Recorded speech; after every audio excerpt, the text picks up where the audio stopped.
This was a video that you showed me that was linked to this video, but you said it's not necessarily relevant to this particular segment, and that it's possible that it might be like its own thing. But it's like attached to it, right? That's what you basically told me. Well, this guy like stitched this video and told his own story, and that's why I was telling you. Well, let's watch it. So, okay. Oh, you want to set it up? No, it's okay. Okay. To deal with me all the way home, and we still have another 3.5 hours left. You know, I don't talk about my personal. Sorry, maybe we could listen to this, and then like I'll just ask you. Yeah, I'm gonna probably do commentary myself, but I know what you mean. Like you want to absorb it first. Yeah. Not very much on this app, but maybe this story will help somebody make a hard decision. Okay. You know, I was a teen parent. I was 15 years old. I can't hear what he's saying. Do you want me to explain to you what he's saying? He's a teen parent? Teen. Oh, gotcha. My son was born just the month after I turned 16. Okay. So being that young, you really don't know yourself. You don't. Damn, he's having sex at 15, bro? I didn't lose my virginity until I was like 19 years old. Wow. It's because I have God on my side. What's up? Know who you are or what you like yet, and you're not coming into yourself yet. And me and my wife got married when we were 18 years old. I don't think I have the flexibility to come into myself, you know? And we treated each other like dirt. My wife cheated on me, you know, we were young, and that's just what happens whenever you're a teenager. You're supposed to go out and have fun with your friends and party and things, and so one thing leads to another, and then I cheated on her because I was upset about it or whatever. And I mean, this makes sense. They're babies having babies. Like, that's what it looks like your kids having kids. It's like, it's not good. And she really never let it go. And neither one of us was just happy during that time. And, you know, we thought we moved past it. We had 2 more kids. Sorry, I don't mean to... This is why you shouldn't stay together for the kids. Yeah. Like, I would say, like, there are certain circumstances where maybe you should, but for the most part, like, these two hate each other, probably. And it's because they weren't meant to be together. They would be more effective parents being apart. Yeah. And then they could have a more mutually loving relationship. Like, that's my baby's mother, and I love her because of for that. But I can't love her as a partner. And you teach your kid healthy boundaries, because if you're miserable together, all you're teaching your kid is to find a miserable relationship, because they think that's supposed to be normal. So. Kids, things were going okay, you know, and everything, and then it just wasn't. So we ended up splitting up for 4 or 5 months, and she ends up getting pregnant from a one-night stand from a dude from a bar who has 9 kids by 6 different women. How old was she, and how old was the bar dude? That's just weird. Okay. What? How, 6 kids from how? What? What did he say? One night stand from a dude from a bar who has 9 kids by 6 different women. And what a loser. You should be in jail for that. You couldn't be Well, he's getting chicks pregnant on one-night stands, so are you really surprised? Yeah, but like I'm not kidding, he should be in jail. Like, you're not able to take care of your kids. There's no way that he's paying enough child support to those kids. You should probably be in, like, I know that might sound intense, and maybe I don't mean it necessarily, but like, that's insane. Put him in jail for dodging child support checks. That's insane. Like, what the fuck? And has no inkling to ever see any of them. And for the Fucking record, scumbag. before all that happened, my wife wanted to work things out, but I didn't. And so we're sitting there in divorce court, and, you know, they know she's pregnant and everything, and the judge looks at me and he says, "Mr. Fawcett, even though this is not your biological child, every child deserves a father. And for that reason, I cannot grant this divorce." It was done. I feel like that's like, is that even legal? I guess where they are. Yeah, I guess so. That's crazy. Which, like, imagine being told no. Yeah, like, who the fuck do you think you are? It's like, absolutely not. Yeah, right. What? That's insane that you can get told no to getting a divorce. No, in New York you can't. I don't think. No, I don't think that's the thing. But wherever Alabama. I know it's your sister. Listen, Keith. I know it's your sister. But every baby deserves a daddy, and your baby's gonna come out fucked up, cause you guys did incest. That baby's gonna need an extra daddy. You got to be there for that baby. You got to be there for your kid, and you got to be there for your niece or nephew, cause it'll be both. Cause they had sex with Uncle Daddy. Hey, Uncle Grandpa. Right? My lawyer was like, you know, you can wait until she has the baby and then you can go and get divorced or whatever, but that was going to be 6 or 7 months from that point on. So I harbored a lot. Not to be an asshole, why wasn't abortion like a factor here? I'm just saying. True. I'm just saying. I mean, that's just insane. The hatred to that judge. I was pissed. I was pissed off, dude. But my wife was acting different. Way different than she's ever acted before in her entire life. And that wasn't pregnancy hormones, I was used to that. We have 3 kids. It was something different. Is one of the kids, like the other person's kids, that is his kid now? Crying and everything in the kids. courtroom. They had their first baby at like 15. Oh, they got married at 18. And they had 2 more children. Gotcha. Okay. Surprise. So she went on about her day, went to work and everything. And I went home and sat on it for about a week. Just thought about what the judge said and thought about, a lot of things. He denied. So we decided to give it one more go. We're just going to work it out, And so, damn what I would have missed. Man, I would have missed out. If I would just gave up, threw in the towel and said, fuck it, you did me wrong, screw you. And I got asked a lot, a ton, about how I felt about having a mixed son now. Before. Sorry, that threw me off a little bit. Damn. But Jesus. So like we could I want to put a pin in conversation, but I do think like that is something to acknowledge, like another layer of like what? Basically raising of another racism? man's son. Well, no, raising another man's son and it being like blatantly not. Well, your son. you can't hide it at that point. Yeah. It's like, how come that kid doesn't have your eyes? Genetics. Why is that kid black? Genetics. It's also genetics. Well, I fucked a black girl, and then I fucked her, and I think that I didn't come. I actually sucked up like a turkey baster. I squeezed my balls, I put them in her, and then I let them go, and it just inflated and it sucked her eggs out, and then I went and I put it in my, imagine that's how it works. Fucking incredible. That's crazy. Okay, well, that's interesting. That's like a constant reminder. Yes. Only because like you'll it's like that's not my biological kid. Yeah. Okay. Before he was even born. Let me tell y'all something. That's my baby. Now, I dare somebody to walk up and say something about me having a mixed son out in public. Well, I'll punch you in your shit. I love that little boy the same as I love him. Punch me in my asshole. I might say something now. Like, you're so... Oh, that sounds mean. He starts fisting me. Oh, you better take that back. Absolutely not. Never. I never will. Why is this already lubed? I was expecting it. I was ready for it. I was ready for you to punch me in my shit. Oh my god. I was all over it. I was ready for it. All the other ones, and color is never going to be an option. Okay. So let me tell y'all something. I've seen that judge since then. I was almost in tears, and I hugged him and I thanked him for what he did, and he said I knew I was in the right. Was this a trauma At the time, it didn't seem that way, but yeah, he was. Do you think that this is a little bit of a cope? Like, first of all, it sounds like he's happy, and God bless him for that, and that's good because that kid needs a father. And there are shitty men that don't want to raise their own kids, and like I think it's a very strong thing to do as a man to raise. Not even like someone else's kids, and I say that in the genetic sense, but not in the emotional sense because that is his kid, and I respect that. But do you think that's a cope? If he was able to get the divorce, that he would have been perfectly fine. Yeah. Because he had to maintain this decision for 7 months until he could get the divorce. So it's like, okay, let's just go for it, and then like you kind of dry down, it works. That's crazy. If you're married for the right reason and you love somebody and you make that lifelong commitment through thick and thin until death do you part, keep your commitment. I promise it's worth it. There's a lot of people in that comment section. I see a ton of people. I'm assuming this is why you wanted to show this to me because like it's a big complicated conversation about respecting what it means to the death to do you part versus the aspect of like don't stay with somebody that's toxic for you. Well, and I would argue that like God bless them for staying together, but like this situation isn't something that everybody could deal with.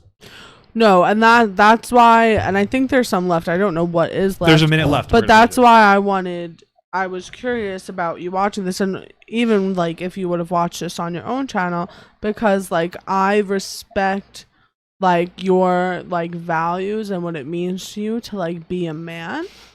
Thank you. And so like I was wondering like your perspective on this situation, like especially like taking the no from the judge. Yeah, let me finish it. Let me finish it with my commentary, and then can you ask the question? Like a post reflection? Is that where hopefully because that would be, I think it would be like I can react to it myself, organize my opinions on everything, and then you ask me like this is what I want your opinion on. I love you. Videos where I just see comments of people are like, you need to leave him, you need to leave her. You know, they're holding you back. They're doing this and that and the other, and it's just good people making. What even made you like watch this video in any elongated amount of time? Like, why did you get to the end? You know.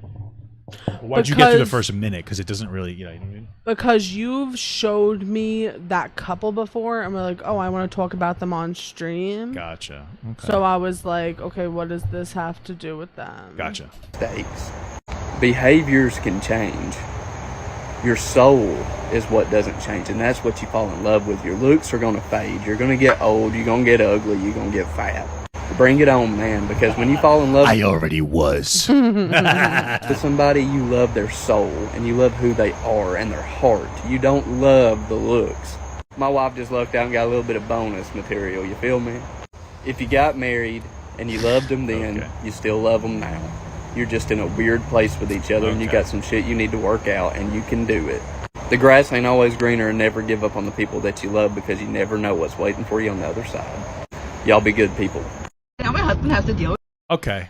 So do you understand why I'm saying it's not related to them though? Yeah, it's not. Well, I like it though because like this is two different segments now. Yeah. So okay, so ask me like your question basically. So my question is like from like it's like weird. So okay, me watching this video, I feel like this is actually does like align with like what it means to be a man and making decisions to take care of like your people and stuff like that. But at the same, and I respect this man for what he did, and it sounds like he's living a happy life and like good for him. 1000%. But I don't think I would ever tell another person to make the decisions that he did. So I was wondering like your perspective on this. So here's my thing. I want to make like there's a lot here. First and foremost, I don't think that generally speaking, I think this is like 1 in a million chance. Most people that go through this situation will not be happy. It takes a very special type of person to have the type of strength to be able to deal with this shit. Both people, really. And I don't know specifics. I can assume he seems like the better person in the relationship because she's the one that was put into a situation where like the person that impregnated her is not going to be with her, and he was able to step up and like she was like, wow. And so hopefully she respects the sacrifice that he made. But I would say that generally speaking, I can't see a good marriage manifesting out of this situation for most people. I'm sure that they're happy. I'd like to think that they are. He seems like he's happy and he's genuine. I think that he takes pride in what he's doing, and I think it is something to take pride in. I think that there's an idea going around by people who claim to be real men who are that you should never take care of another man's baby. I think that's probably one of the most pathetic things ever. I'm not saying you have to. But this gets into a conversation about like, oh, don't date a single mom. Like, don't take care of another man's baby. If you don't want to, I think that's okay. That's a lot to take on. But to say that it makes you, it's antithetical to being a man to take care of another man's kid is the most pathetic garbage thing I've ever heard. It is also antithetical to what it means to have a strong family unit, which these people pretend to care about, but they don't. My father wasn't there for me. My uncle raised me as like a son for a while, and then he had his own kid, and I get that, but he was still very like, you know, good for me and like protective of me, and he would take an active role. My uncle had, you know, God bless me, passed away. And then my Jaji, right? My Jaji isn't even biologically like my uncle. I was saying that his wife, which is like my aunt by marriage but not by blood, her family's very nice and they adopted me. And my Jaji, that was like my grandfather, like they're Polish, I'm not, but I invaded their family because I'm German, so it's like and Jewish. All jokes aside, he also was a very important part of raising me. Every week they would pick me up from YMCA, and they were very active. They were very helpful to my mother, and that is my Jaji. That's my grandfather. And like I was sad. It was devastating when he passed away. And there's an incredible strength to helping raise a kid that's not yours. And I say that in quotes because I'm saying that to short form this because it's easier, but it's still my Jaji, right? Mm-hmm. And so I think that there's something very incredibly powerful to that. I think it's a very good thing. I think that when we have these complicated conversations, especially about how single fathers tend to have quote unquote better outcomes than single mothers, and a lot of people, and like the man, I know I'm bringing it to manosphere stuff, but they're fucking dumb. They bring it to a lot of like, oh well, they have better outcomes, so they're better parents. But the reality is that first of all, men tend to make more money, but outside of that, the women are 3.5 times more likely to be with a man that has a kid over a single mother, right? And so most of these men they're single fathers, but they are still in a relationship with somebody that's not the mother. That's how the statistic is generated. And it's like there's an incredible strength. I think that's a very positive quality. You could argue it's a feminine quality.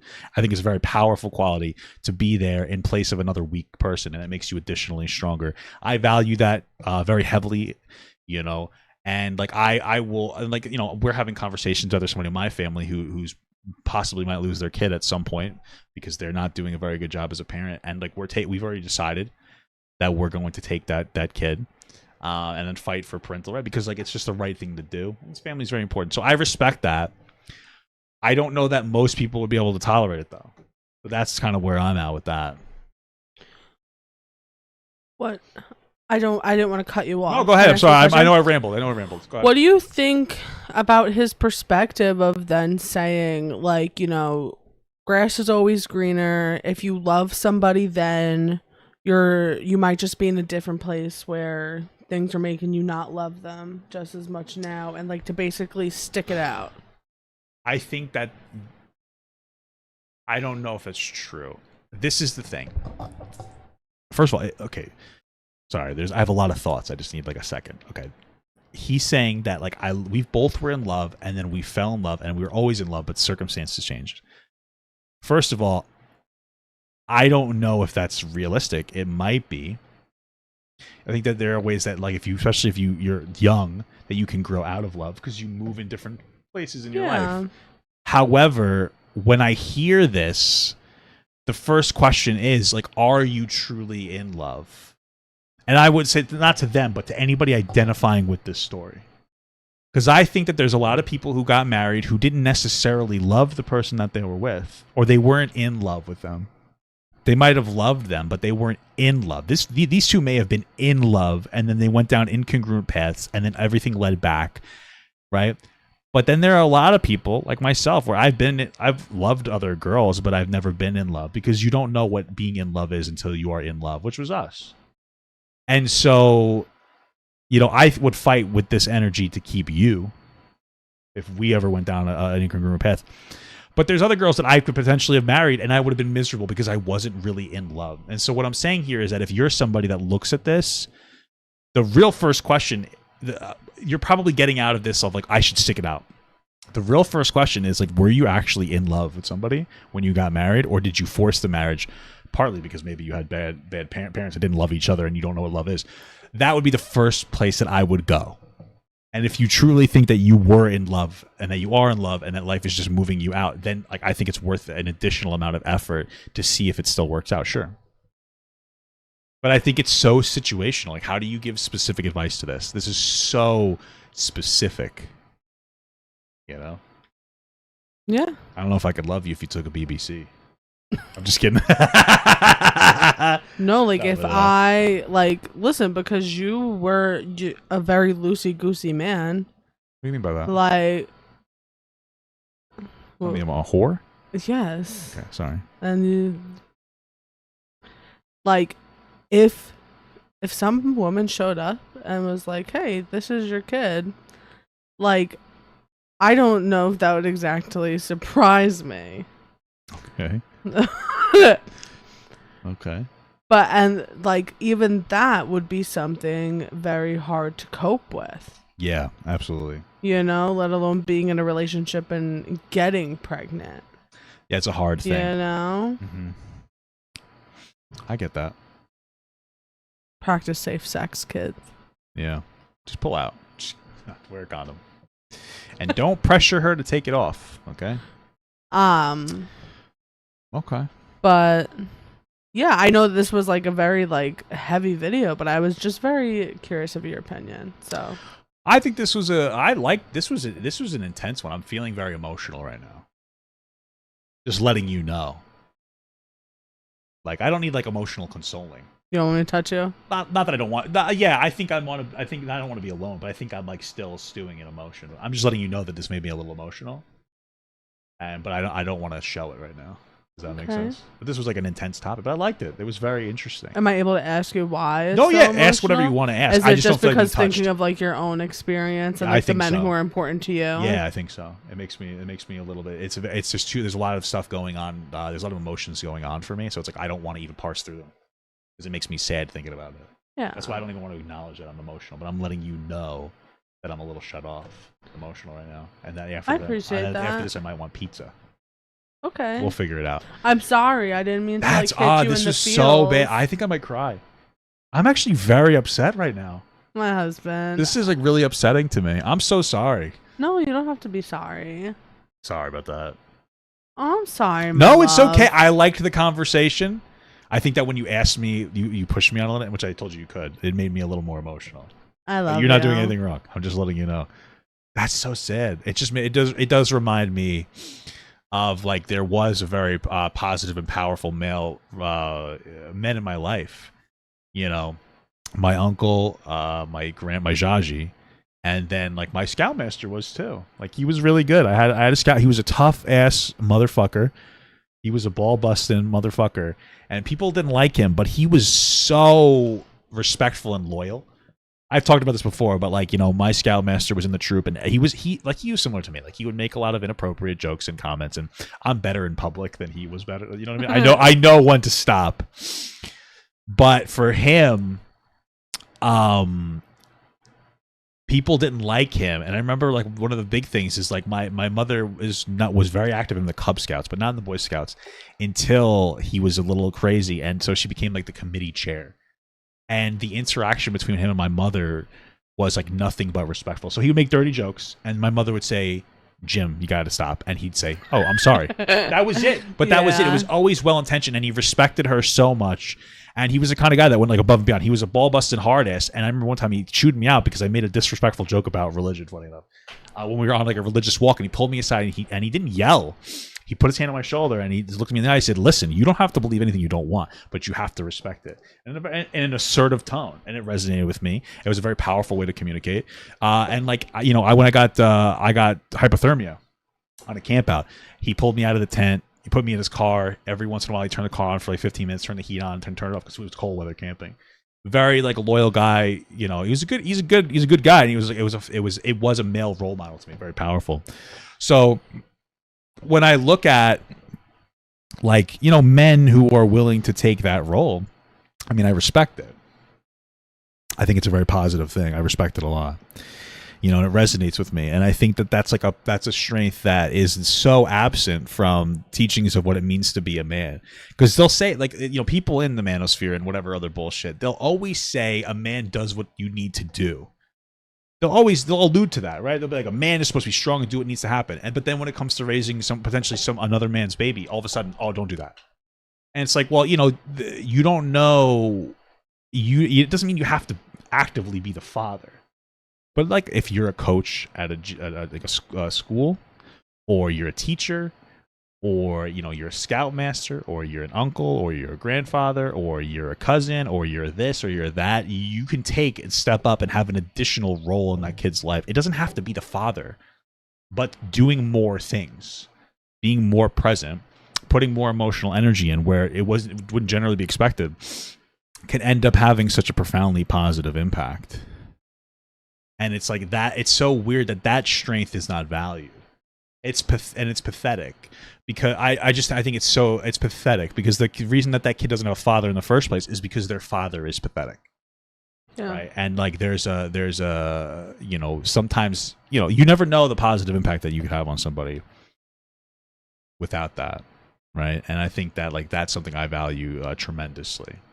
Yeah. So you never know, man. You know, I think it's a love thing. I think it's a very feminine quality to take care of another person's child, and I think that is why men need to be more feminine. Because it's a very beautiful thing. And when I think about how we need to promote femininity in society, I don't think about Snow White not needing to be in love. I think about a man who's willing to raise another man's kid because they're more in touch with their emotions and they care more and they have more empathy. That's what I think about when it comes to promoting like feminine ideology or being more feminine for men. So, yeah, I'm not emotional anymore. That's gay. End segment. I was just gonna say, just the only thing I want to comment about is on like all the things you just said. That's why I do not want to work in a school, because I think of the value that I put into my teachers and other staff members because of things I was lacking in my family unit. Yeah. Right? And I don't want the pressure to be anything like that to a kid. Yeah. I have no problem doing it purposefully, like if we are to take that kid into our home or whatever. 1000%, yeah. But it's too much pressure. Well, the thing you too know? with the, but there's also a frustrating element to being a social worker in a school, which is what you're saying. And you've told this to me before, and it's a great point, is that like you're never going to be as effective as you can be as a social worker in a school. Because who needs the social work? The kid or the fucking parents? It's the parents. The parents are, if your kid is engaging in a failure, you're probably partially to blame. You know? I even saw, this is very little, but I feel like it fits. Someone posted on Facebook, and it was like a screenshot, and they were like laughing at like this parent because they were like, yeah, our parenting is working great. We made a no food in rooms rule. And then I guess they moved their kid's bed, and underneath the bed is all like snacks and wrappers and a whole bunch of garbage. Interesting. And it's just an interesting commentary on like, I mean, you're never going to be 100% perfect as a parent, and we already have judgments on parenting when we don't have children, but it's like putting those limits in place makes or putting certain limits in place that don't have like wiggle room makes kids do shit and hide it. Yeah, I mean, I understand that don't eat food in bed, but I know what you're saying fundamentally because, well, this is the thing. It's bizarre. It's like the same thing as identifying as like a different gender as a kid when you're just experimenting. And you're like, don't do that. Like if my kids said they're non-binary, I'd be like, whatever. I don't care. Like I'm not even going to engage with it. Maybe they are, or most likely they're a kid exploring their gender, which is fine. But like saying you can't do that, it's just going to engage a rebellion. Make them hide things. It's going to make them hide things. It's going to make them rebellious. Yeah. It's not like a positive thing to do. Just be like, all right, whatever. You do you. Explore yourself. I was a fucking metalhead, and I was like toxic and gatekeepy about it, like other kids. Because kids do weird. The kids are just exploring what their identity is. Whether you're identifying as a different gender or identifying as a fucking like an anime nerd, it's really it's true. It's true. I can't wait to have kids. Yeah, it'll be cool. All right, that was a good segment. Damn, that was deep. What the fuck?